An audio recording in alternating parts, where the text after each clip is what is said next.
Hello everyone. So friends, आज की video में हम MA second semester paper 5 literary criticism and theories के इम्पॉर्टेंट क्वेश्चंस की बात करेंगे। यूनिट फर्स्ट से रिलेटेड जो इम्पोर्टेंट क्वेश्चंस है उसका वीडियो यूट्यूब पर ऑलरेडी मैं बहुत पहले डाल चुकी हूँ और आज मैं रिमेनिंग यूनिट्स के जो इम्पोर्टेंट क्वेश्चंस हैं उस पर बात करूँगी और साथ ही साथ आपको स्टडी मटेरियल भी प्रोवाइड कराऊँगी। तो थोड़ा सा आपका एग्ज़ाम भी बहुत पास है, आप चीज़ों को समझते हुए चलिए कि आपको किस तरह से क्या प्रिपेयर करना है। अगर इम्पॉर्टेंट क्वेश्चंस की बात करते हैं, आपको पेपर का पैटर्न मालूम होगा कि 2 लॉन्ग और 4 शॉर्ट और साथ ही साथ 3 वेरी शॉर्ट क्वेश्चंस आपको अटेम्प्ट करने हैं एग्ज़ाम में। अगर हम 2 लॉन्ग की बात करते हैं फर्स्ट यूनिट में एरिस्टोटल का पोएटिक्स वर्क जो प्रेस्क्राइब्ड है एक उस पर लॉन्ग क्वेश्चन और एक जॉन ड्राइडन का है ये एन एसे ऑफ ड्रामेटिक पोएजी, इस पे भी आपका एक लॉन्ग क्वेश्चन बनता है। इसके अलावा कुछ राइटर्स जो जैसे यूनिट थर्ड में फ्री हो गया गायत्री स्पिवाक का फेमिनिज्म एंड क्रिटिकल थियरी, इसके रिगार्डिंग एक लॉन्ग क्वेश्चन आप प्रिपेयर कर लीजिए, जो कि आपके माइंड में कम से कम 4 to 5 लॉन्ग क्वेश्चंस होना चाहिए, क्योंकि वैसे ये एरिस्टोटल का पोएटिक्स इस पे और ये जॉन ड्राइडन का एन एसे ऑफ ड्रामेटिक पोएजी पे तो फंसने की पूरी उम्मीद है 99%, लेकिन अगर 1% कुछ और भी आता है तो आप थोड़ा सा कुछ और राइटर भी माइंड में रख के चलिए, ज़्यादा वो आपके एग्ज़ाम के लिए ज़्यादा बेहतर रहेगा। और एक चीज़ आपका अगर जैसे इसमें 2 लॉन्ग आएंगे और इसके अलावा 4 शॉर्ट आएंगे, 4 शॉर्ट आएंगे तो कुछ नहीं, जैसे कुछ इंपॉर्टेंट ये जो आपके लिटरेरी वर्क प्रिस्क्राइब्ड हैं उनके रिगार्डिंग आप 2-2 पेज का 3-3 पेज का आंसर प्रिपेयर कर लीजिए, जो मैंने ये आपके जो स्टडी मटेरियल है उसमें मैंने प्रोवाइड करा दिया है। सिलेबस तो आप लोगों के पास ऑलरेडी पहले ही आपको मिल चुका है। आइए देख लेते हैं। पहला आपका लॉन्ग क्वेश्चन बनेगा एन एसे ऑफ ड्रामेटिक पोएजी पे, और ये जॉन ड्राइडन का ये जो वर्क है ये कब पब्लिश हुआ है, लिखा गया है 1666 में और पब्लिश हुआ है 1668 में। ये एक प्रकार का ये ट्रीटाइज है और डायलॉग है एमंग 4 स्पीकर्स। 4 स्पीकर्स कौन है? यूजीनियस, क्राइटस, लिसीडियस और निएंडर। और ये जो 4 स्पीकर्स हैं इसमें सर रॉबर्ट होवर्ड जिन्होंने क्राइटस का रोल प्ले किया है, चार्ल्स सैकवाइल इन्होंने लॉर्ड बॉकहस्ट का रोल प्ले किया है, सर चार्ल्स सेडले इन्होंने लिसीडियस का, और जो ड्राइडन है इन्होंने खुद को निएंडर बोला है, निएंडर मीन्स न्यूमैन होता है, उसका रोल प्ले किया है।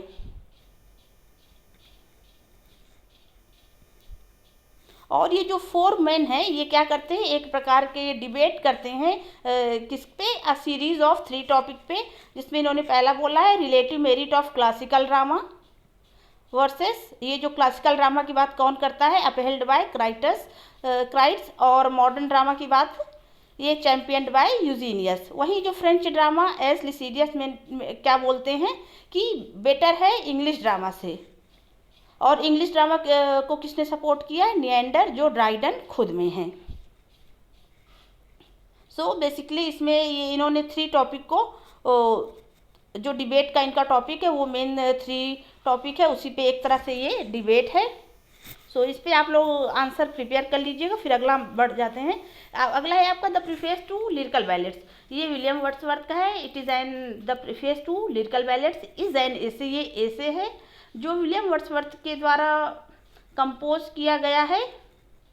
कब ये पब्लिश हुआ है? 1800 में।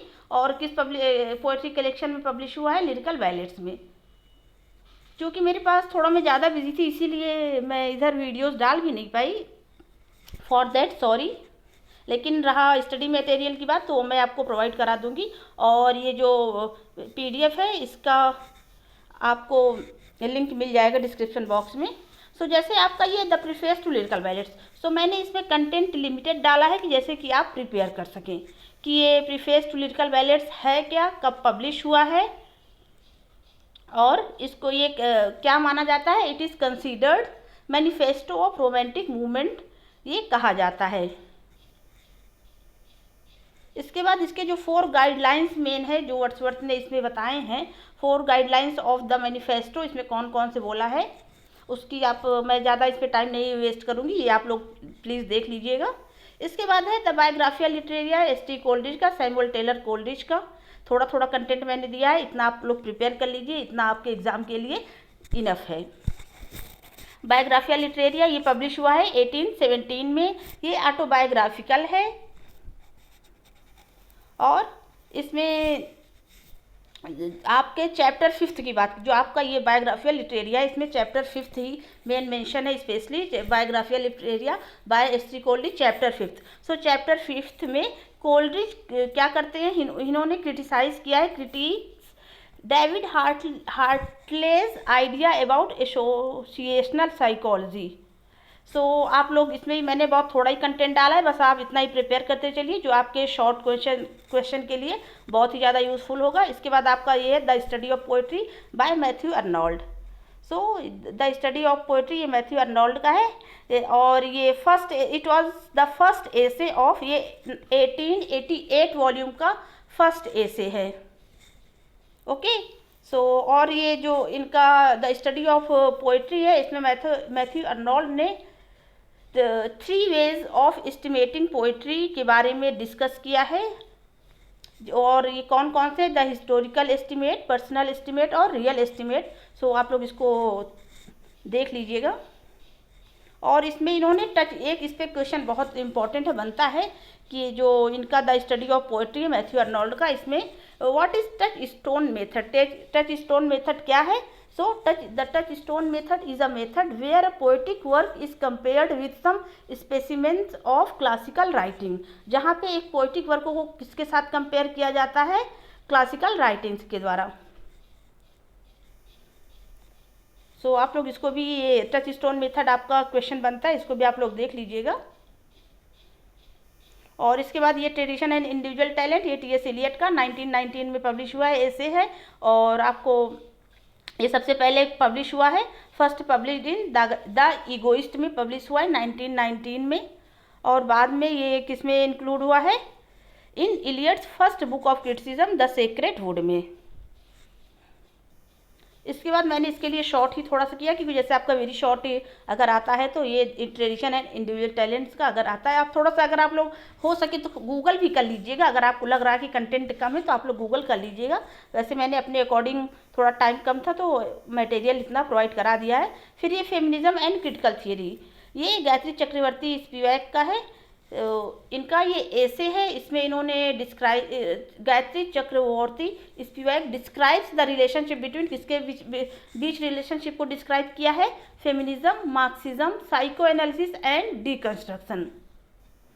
ओके सो इसको भी आप लोग देख लीजिएगा कि ये जो इनका ऐसे है ये 4 पार्ट्स में डिवाइड है।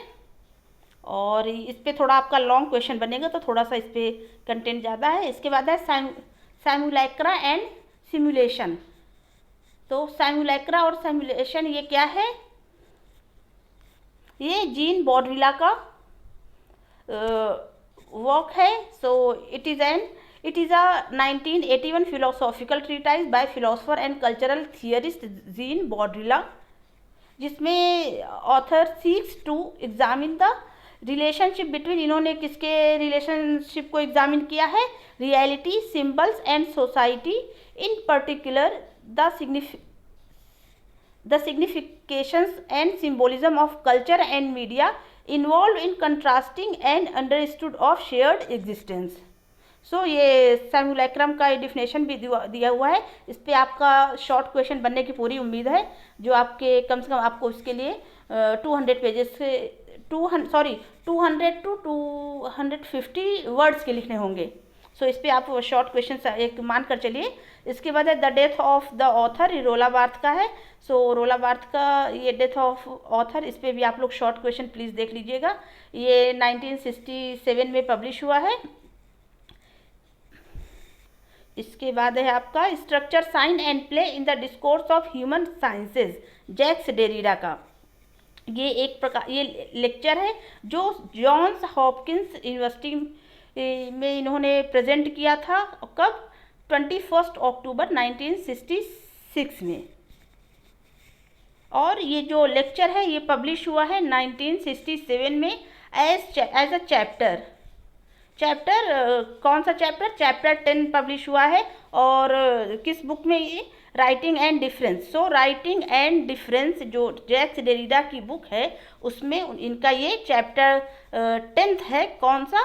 Structure, sign and play in the discourse of human sciences. So आप लोग इसको भी देख लीजिएगा, इसमें इन्होंने किस चीज़ के बारे में बात की है।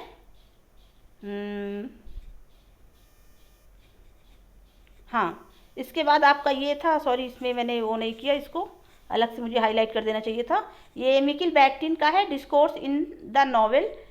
ये क्रिटिकल ऐसे है 1941 में। सो शॉर्ट आने की पूरी उम्मीद है। सो थोड़ा सा इसके बारे में भी आप लोग देख लीजिएगा। मिकिल बैक्टिन का है discourse in the novel, sorry discourse in the novel. हाँ, इसके बाद इसमें ये डिस्कोर्स इन द नॉवेल में ये एक हिट्रोग्लॉसिया टर्म, ये भी बहुत इंपॉर्टेंट है, इसके भी आने की उम्मीद है। सो आप देख लीजिएगा व्हाट इज हिट्रोग्लॉसिया। इसके बाद आपका है या इतना मैंने जो मुझसे हो सका वो कंटेंट मैंने चूँकि प्रोवाइड करा दिया है, और मेरे ख्याल से इतना इनफ है। अगर आप लोगों को लगता है कि ये कम है तो आप लोग थोड़ा सा प्लीज़ और गूगल कर लीजिएगा। इसके बाद आपका जो पेपर सेकंड है उसके रिगार्डिंग वीडियो मैं जल्दी अपलोड कर दूंगी, बस 1 से 2 दिन में। Thank you so much, see you again.